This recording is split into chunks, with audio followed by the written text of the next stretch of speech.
The presentation of Roussillon is going to be a little bit shorter in comparison with the Languedoc's one, because the region is smaller, and tendentially people are presenting Languedoc and Roussillon together, but the two areas are not exactly the same, either geographically and in terms of style. We are here in so-called French Catalan countries, and again we are facing history. So why these areas is called French and Catalan countries? Because until 1659, so until the Treaty of Pyrenees, this part of today's France was part of the Spanish kingdom. And it was only with this Treaty of Pyrenees that this part of Spain, together with other parts of Spain, but in other parts of Europe, there were Habsburg possessions, became part of the French kingdom.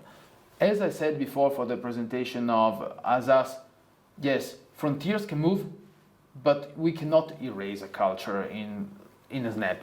Cultures are sediment of history and are sediments of human factor and of life, and the Roussillon represents it perfectly. This is exactly the chart of the map of the Traité de Pyrénées, the Pyrenees Treaty in 1659, that cut a part of Catalonia in two. So if you go there in Perpignan, whose Catalan name is Perpignan, you still find people speaking Catalan, like in Catalonia. And what is really interesting here is that, yes, we have dry wines. These are the main areas where we produce dry wines in Roussillon. I would think about the most important one, which is Collioure. Collioure is a very beautiful and picturesque village, a fisherman harbor close to the today's French-Spanish border, where the painter Braque was used to spend his summer holidays. So it's really a beautiful village in a beautiful scenery, but it's also the neighboring village of one of the most important villages for enology in the world, Banyuls.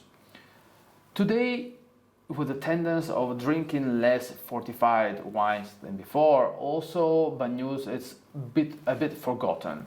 The younger generations tend to drink less port wines, less sherries, less Madeira.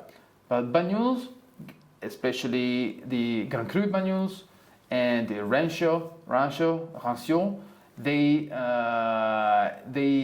are in the same Iberian tradition of making fortified wines. So we have in France, of course, vin doux naturel, but the vin doux naturel made like Banyuls, we have it mainly in the Iberian Peninsula. So we have it mainly in Portugal and in Spain.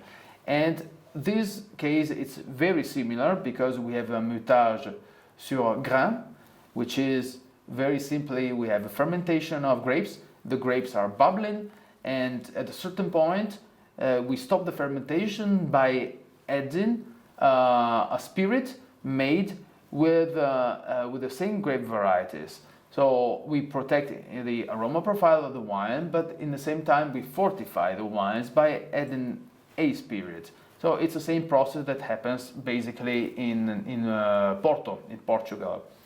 What is really interesting here is that these Banyul wines are mainly made of Grenache Noir, but also of Grenache Gris. This is, in my opinion, an advantage because Grenache Noir is an extremely great grape varieties. The area is mainly dominated by limestone and clay, a lot of clay. Roussillon in Catalan means the redlands, so we have a lot of clay. But in the area of Banyuls, we have a lot of terraces built on schist and granite facing the sea. So it's extremely hot. In the summer times, it's extremely windy. Therefore, the production for having sweet wines and fortified wines, it's perfect.